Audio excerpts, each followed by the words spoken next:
Greetings and salutations, Mega Wizard 79 here with another episode of Skyrim. So, as I promised, we're going to go and do the Meridia questline, which will take us all the way up here to Solitude.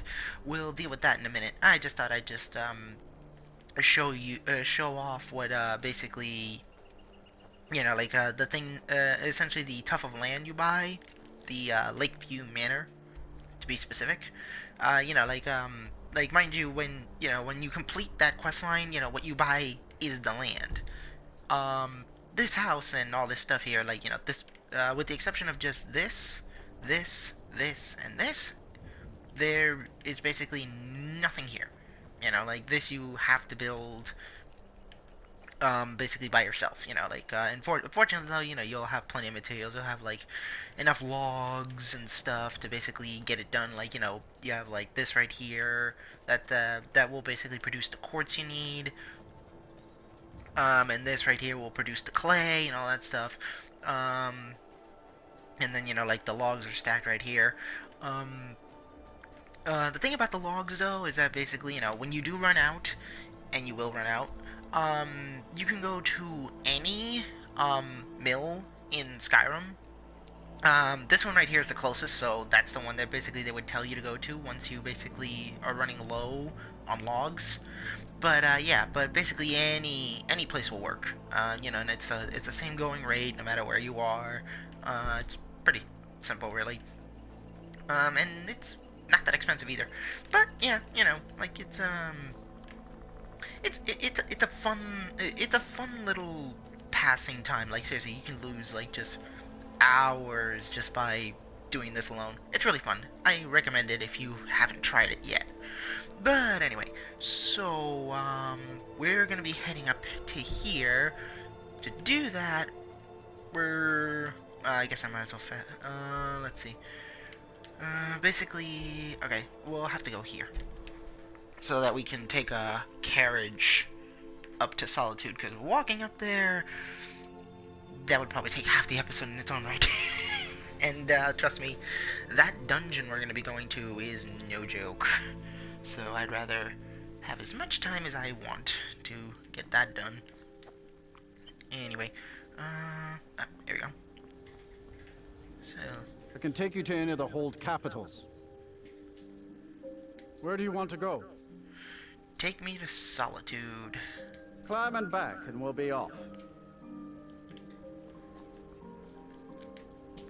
First time to Solitude? Beautiful old city. Capital of Skyrim, but I'm sure you already... I love the fact that it always cuts him off.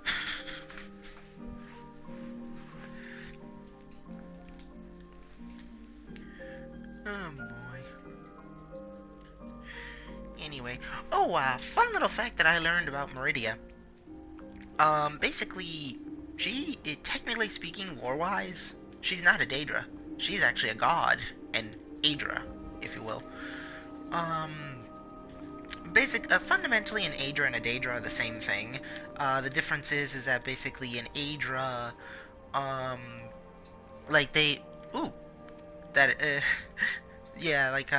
as you can see, basically, since I have the beacon, I can see Meridia's, I mean, you can see Meridia's temple even if you didn't have the beacon, that pile of rocks over there, that's her temple, but that beam of light wouldn't be shown unless you had the beacon.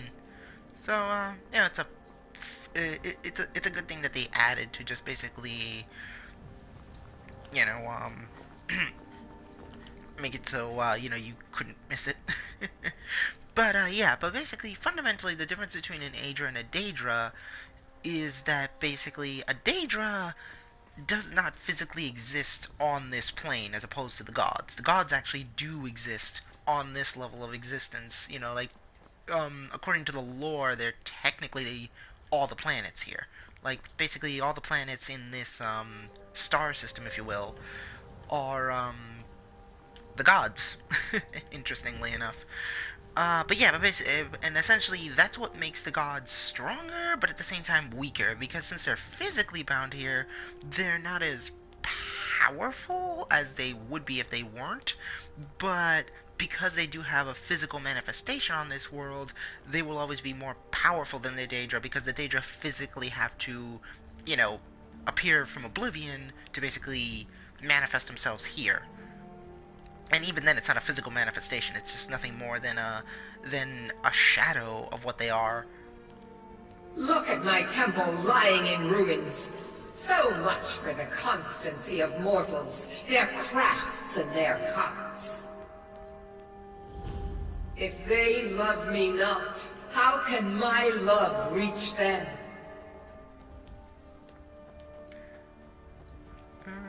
But yeah, as you can see, like, basically, I mean, look at that. Look at that statue right there. At first, I didn't really think much of it, because basically some Daedra take human form, like Sheogorath, or, Clavicus Vile to an extent.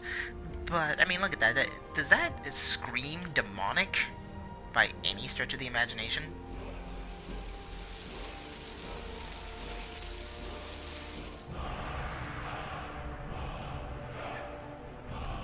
That word, I just got that word wall just because it's here, but that one will never see any use, because that one's more combat oriented. But yeah, but basically, Restore to me my beacon, that I might guide you toward your destiny. So essentially we just put the beacon here. But just, I guess one more little caveat on, Meridia. I guess what I find really interesting about her after I found out about that is the fact that she really reminds me a lot about Lucifer. You know, how, because, like, the thing about her is that basically, the only reason she's even in Oblivion at all is because, when all the gods left, after they found out that they were being tricked into basically giving up their powers and becoming physically bound here, what do you call it? With the exception of the, 9 deities that basically the religion is based around here. But, with the exception of them, all the other gods, they left. Like, those stars up there are actually them, are basically, like, the gods just basically poking holes in reality and returning to their realm. Like, the sun itself is actually, what do you call it? Like, that's not really a sun. It's actually just one big hole caused by one of the most powerful gods of them all, Magnus, to be exact. The same guy who basically the staff is named after. But, yeah, what do you call it? It's actually because of that giant hole that magic even exists in this reality. But, yeah, basically, Meridia, she left too, with all of them. But, basically, because of how she, sort of pitied mortals, so to speak, she returned. But by returning, she sort of damned herself, because now she's forbidden to ever return, so the only place she can go is Oblivion. Like, that's the only place she can reside in, because she can't exist here, because if she existed here, her power would just basically warp all of reality. So, basically, by basically leaving, she basically damned herself. And up we go!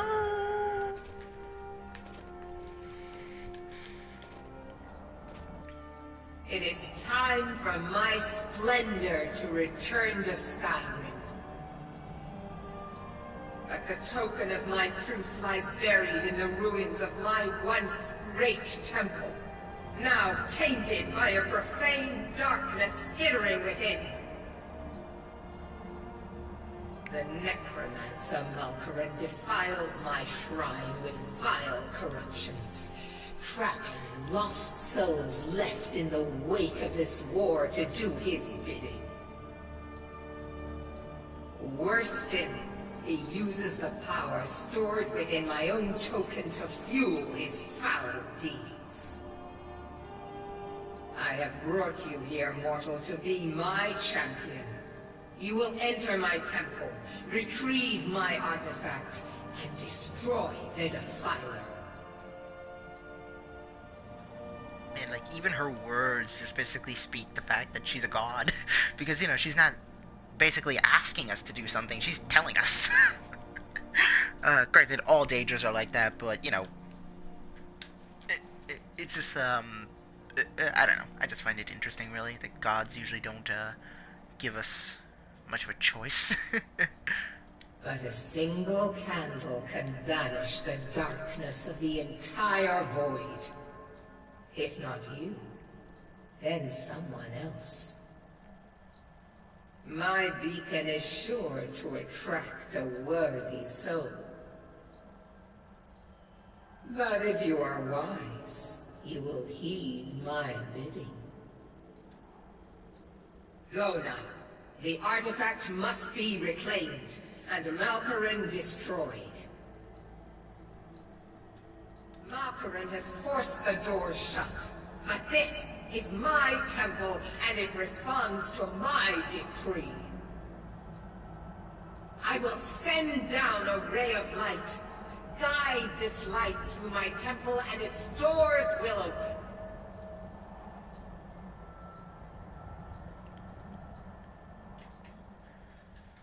You know, I have to say, they really did, despite the fact that, you know, they didn't really change much of the game itself, but yeah, now that whole thing right there is completely gone. It's been essentially obliterated off screen. Or, sorry, it'll be oh, no, yeah, it's gone.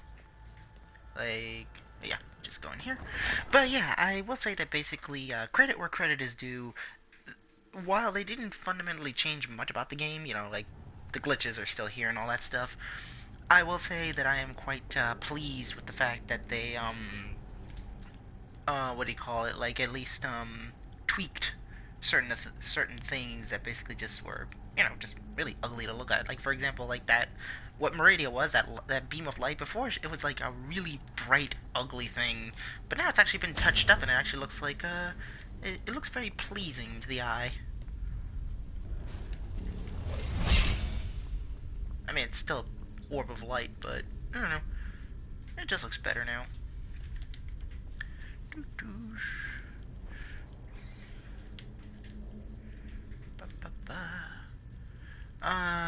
Now, while you can technically, come back here, I would just recommend you just basically, well, I mean, this one you kind of had to do, so to speak, because it opens, yeah, it opens this, so, you know, you kind of had to pick this lock. But pretty much if you see any open lock or like a chest or something, I would recommend you just grab it, because, coming back here is kind of a chore. It's really off the beaten path.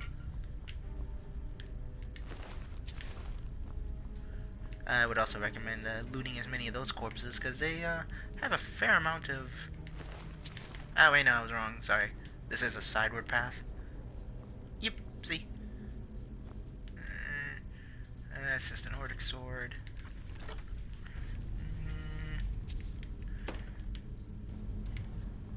Ba-ba-bash.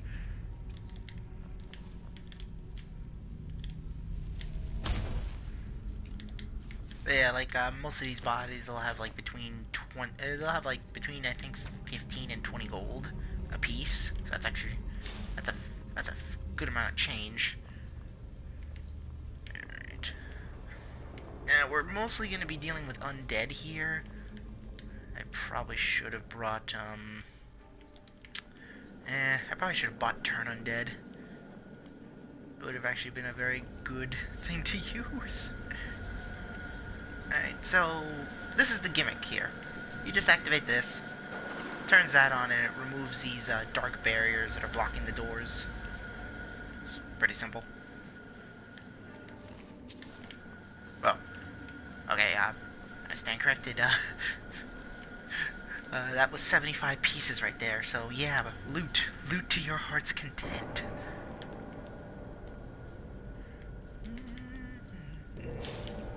Here we go. Okay, we'll use Firebolt. I keep using the wrong spell. I'm such a dope. Anyway. Alright.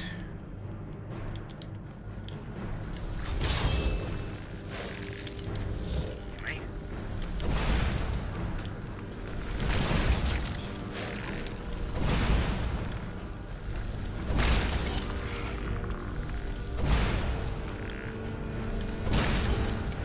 Bye.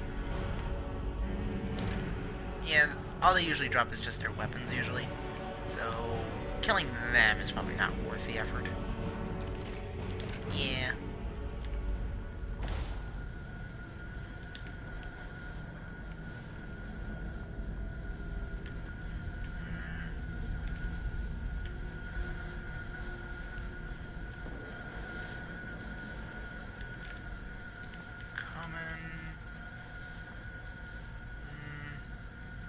As a big candlestick. Can actually bludgeon someone with that thing. Alright. So yeah, as you can see, it says require key, but by require key, it just literally means that you have to do this.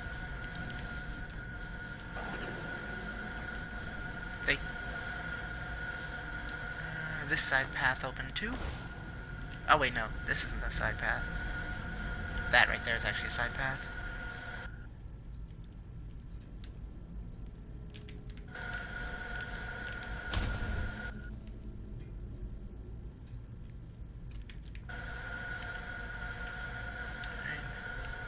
Yeah, there's like nothing up here.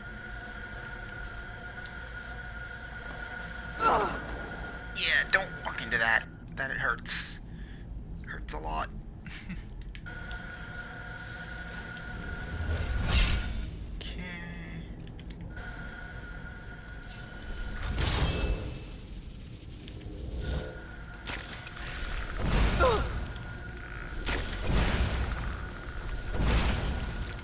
Bye.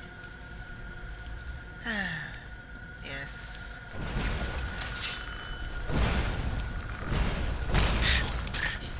He put his weapon away because he's a... What do you call it? Yeah. Because he's an archer. Now, be careful when you're walking down these long hallways, because there can be traps here. And by traps, I mean like those soul gems that shoot like spells at you. They're really mean like that from time to time. Okay.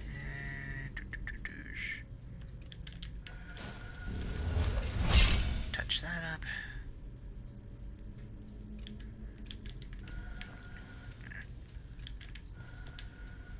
Open that.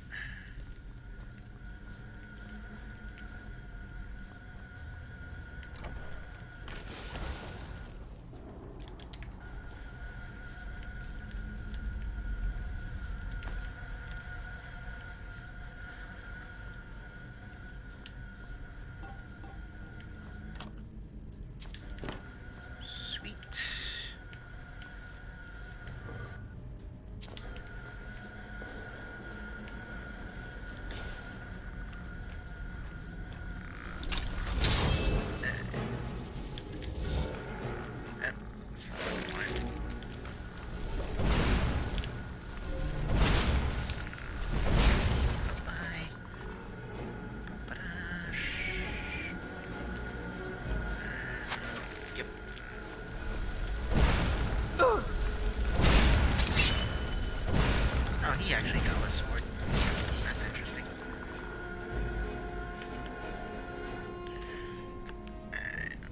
Oh, we're done.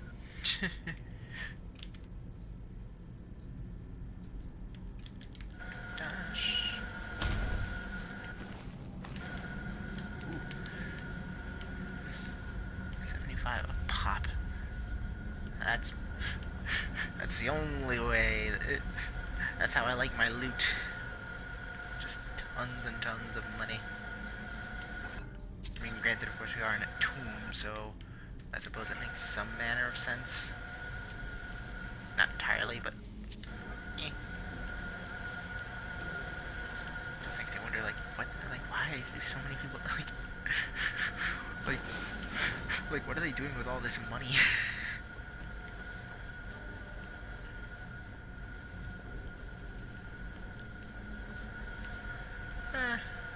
I always wonder why these things are just randomly in here. Okay, so this right here... I think the lock's like right here. Did I even Oh, crap, I've had that on the whole time. Oopsie. Who cares? I have 44.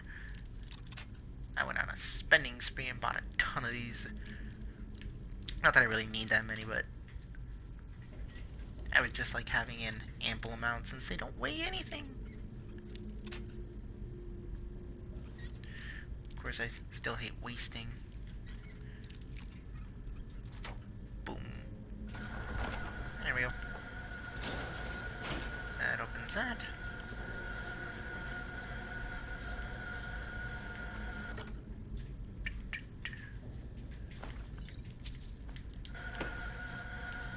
I always like that one crappy item nobody likes. Nothing worth disenchanting.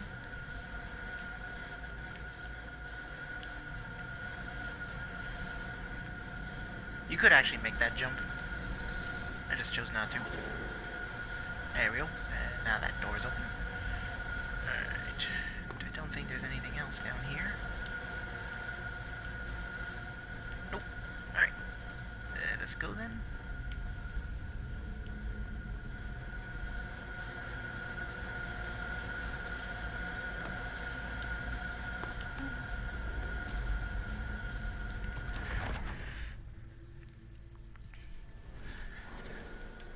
Oh, be warned.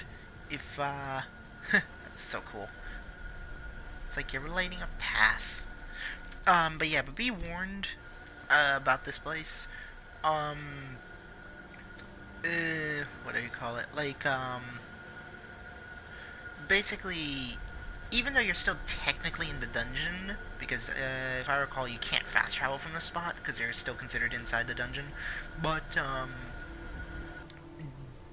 be careful if you've already activated the main storyline, because a dragon, even though you're technically not outside, I mean, a dragon can just spawn on your ass here. It's happened to me many times, and this is one of the worst places to get ambushed, just because it is a narrow corridor, you're really high up, and it's abysmal. It is terrible. Yeah, this is an expert one, so it's gonna be tricky finding that sweet spot. Ooh. Nope.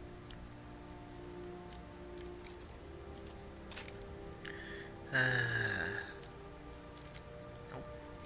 No. No. Ah, there we go. Alright, at least I found the general area.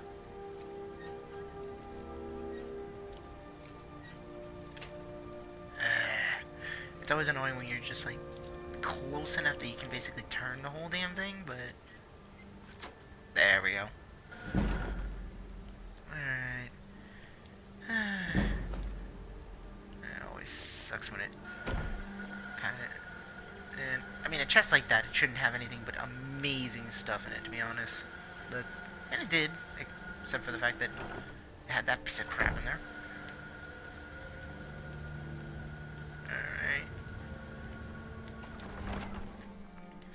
Okay, we're almost done. This is the last section. Or, no, sorry, there is one more. There's one more level we have to go down. And then we'll be done with this place. Okay.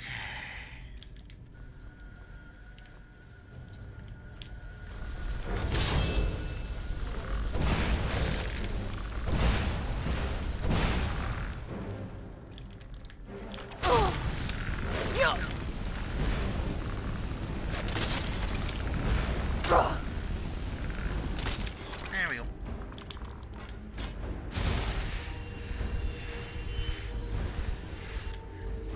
And I'm an idiot. I keep forgetting to take that stupid thing off. But as you can see, basically, even with that, my mana is just so freaking high. Oop, that's not what I wanted. Alright. And there's another one. Why did I use that spell?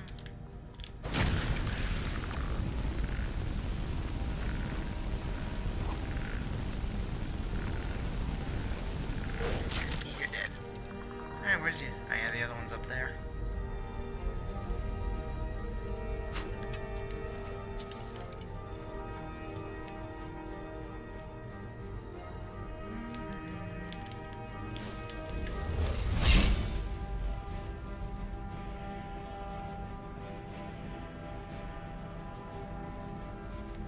Oh, that's just a hand.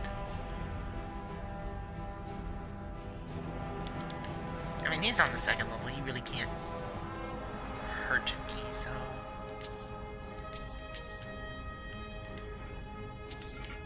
There.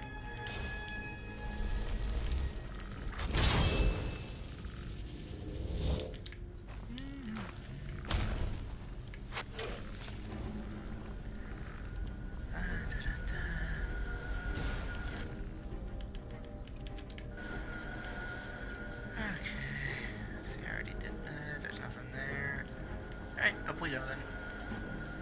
Alright, where are you, you schmuck? Oh yeah, that's right, he's like in that thing or something? Yeah, whatever. Let's just raise that.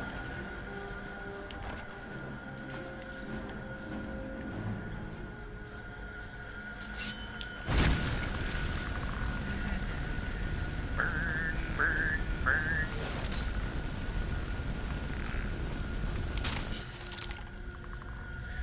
I love continuous spells when you're in a hallway. It just trivializes everything.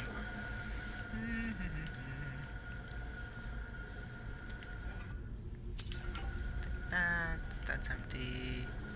That one's empty. Nothing there. Damn it. I forgot to check for the trap. Whatever. It was kind of a weak trap.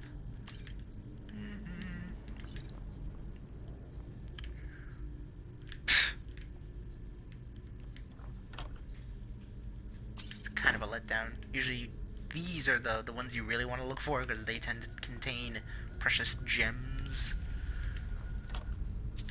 of unprecedented value.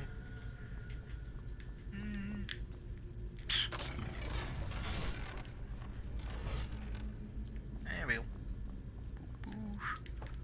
Open sesame. Oh wait, no, that just turns the thing off.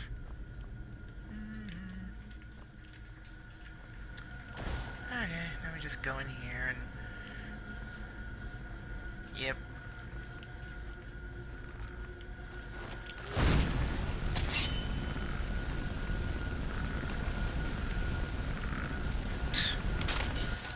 What an idiot. Took off his one and primary means of attacking me.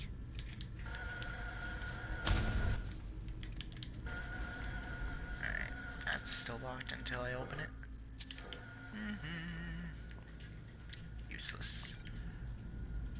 Oop. Oh, that reminds me. That book that I spoke of before, the one that I picked up in that in my last video, that I said basically, you know, that the premise is that pretty much so that an alchemist turns a cake into a diamond. My apologies. The what do you call it? I looked at it so fast that I thought that was the one, but no. Because the title for that one is literally called Cake and Diamond. The one that we picked up in that alchemist thing is called Dinner Party, which is a completely different story.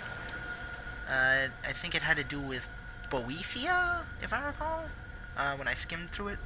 But yeah, it's a completely different story. Let's see, I think this is a dead end.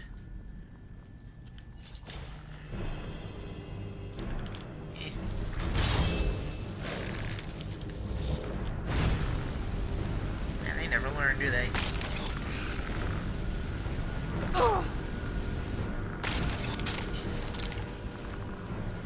Done with that.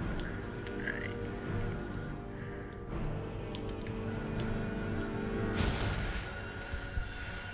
Nope, that's actually the forward progression. So...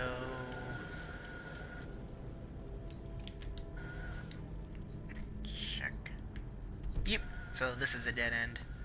Alright, let's see what we got down here. Or up here.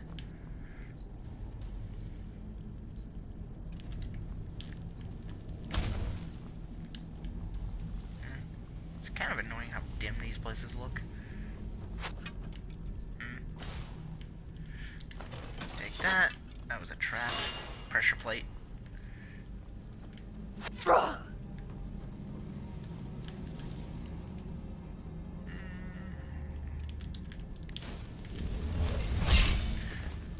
Now, as I, despite the fact that I'm kind of sort of breezing through this thing, understand that technically I kind of am a little bit over leveled, just because of the fact that this dungeon is basically intended when you're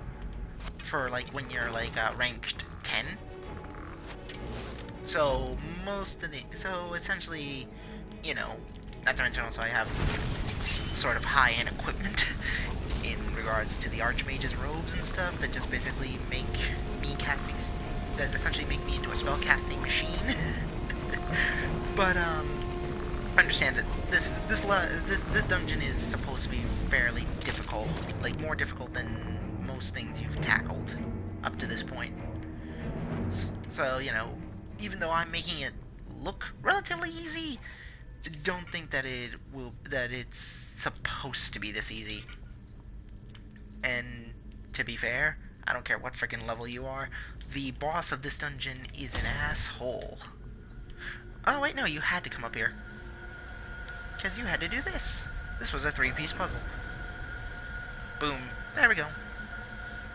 And with that, we've unlocked the boss. Or at least the route to the boss. Alright, yeah. I don't think there's anything else in there, so let's just jump down, shall we?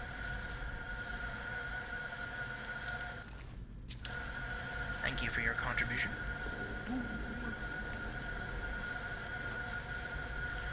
I find that quite enjoyable that you can actually do that.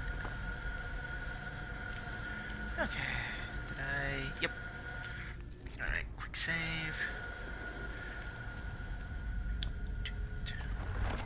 Okay, this is the final section. Oh, and I'm about to level up. Good. I'm gonna need that.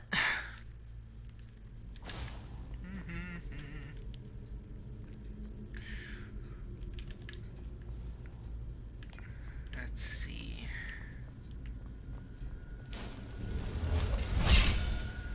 Here we are.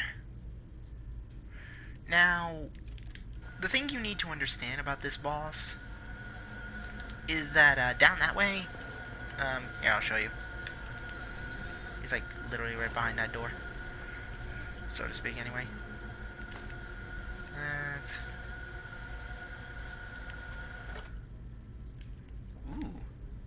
Ooh, oh, it's already filled. I could have used it on him. Yeah, what do you call it? I guess I might as well just tell you guys right now. So the gimmick with this fight is you have to fight the boss twice. Because after you kill him, he becomes a lich, so to speak. Like, his soul just comes out of his body and then you have to fight it. So essentially he's becoming a lich. Like, that's his whole goal, really. That's but yeah, but you see, this is what sucks about this. The way up to him is a single corridor, which can work to your benefit. Problem is, though, basically, this door will close behind you once you initiate the fight. So, I kid you not, don't go in there all Leroy Jenkins. You'll die. You will just die, because even if you funnel him here, it's gonna suck because his attack can go all the way down that way because he has an incredibly high level blizzard spell, like way higher than what he should have. And the sucky thing is that basically it's a scroll, so yeah, it's just bullshit. And since he does ice magic, which makes sense, astronauts aren't really gonna help you unless you have an ice astronaut. It's not gonna do you that much. There we go.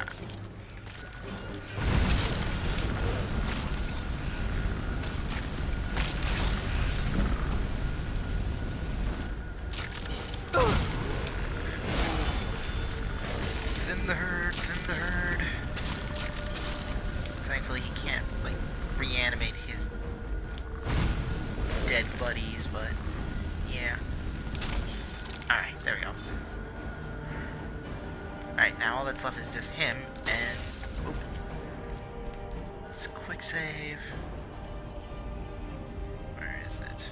Alright, so here we go.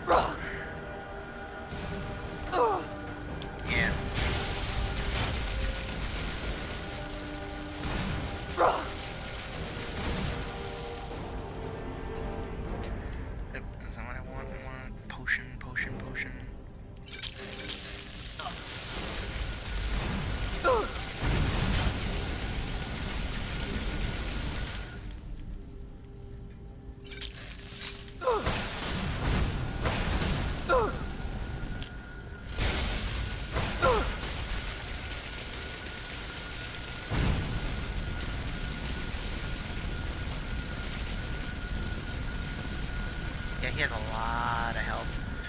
And I drained all his magicka. Which works for me. Alright, so...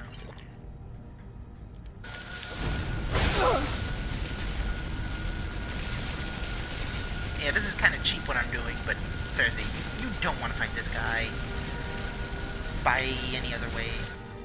To be honest, where's my... I should be using this. Double during... yeah, this will just screw him over so bad because, basically lightning just fucks him up. Look at that. God. This just trivializes the fight so much. And I'm very sorry that I'm doing this, but seriously, this guy is...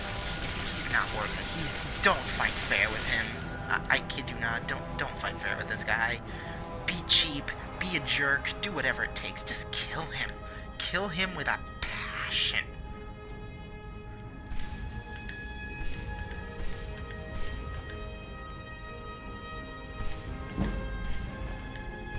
There we go. Alright. Phase 2 is going to start right now.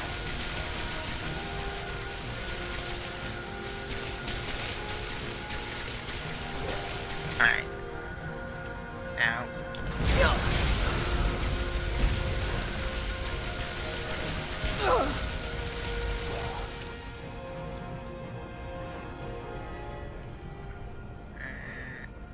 Let's just pump it into my health.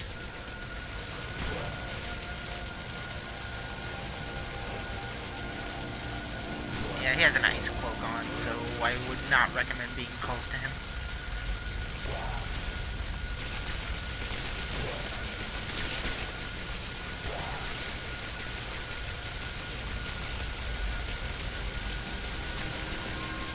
Die for me.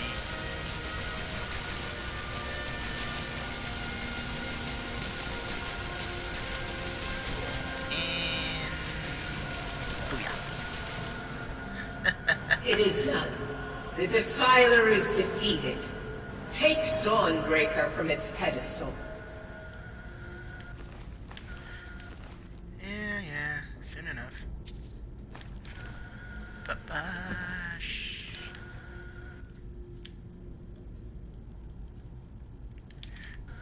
Again, really sorry, but I mean, come on, that's the whole point of the Staff of Magnus.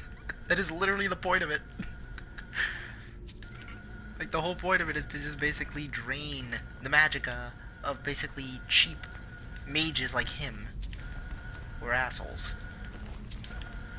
But yeah, like I said, just loot all the bodies. These bodies give you a huge, and I mean huge return on your investment.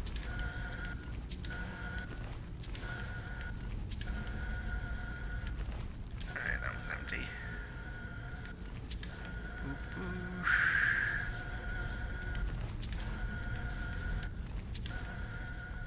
Alright, I think that's pretty much...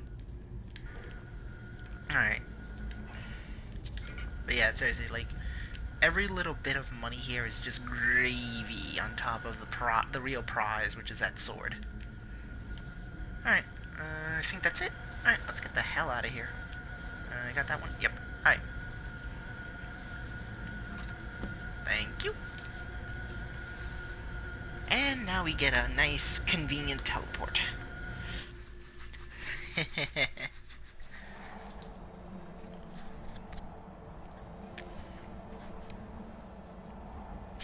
Malkaran is vanquished. Skyrim's dead shall remain at rest. This is as it should be. This is because of you. A new day is dawning, and you shall be its herald. Take the mighty Dawnbreaker, and with it purge corruption from the dark corners of the world. Wield it in my name, that my influence may grow. Nah, you can be an asshole and just say, like, you know, I'll keep the sword, but find someone else to spread your religion. I actually prefer Meridia, so I'm gonna say this instead. May the light of certitude guide your efforts. And just like that, boom, we are done.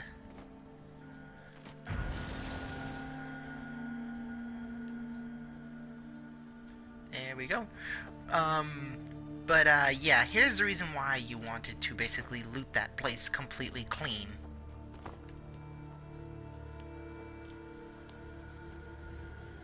Oh, wait, no. Looks like you can still go back in there. That's weird. Usually, basically, when I tried to go back in there, I couldn't really... Like, I don't think I could anyway, but, whatever. Alright, let's just show this sucker off. Now, look at that. That's so freaking awesome, isn't it?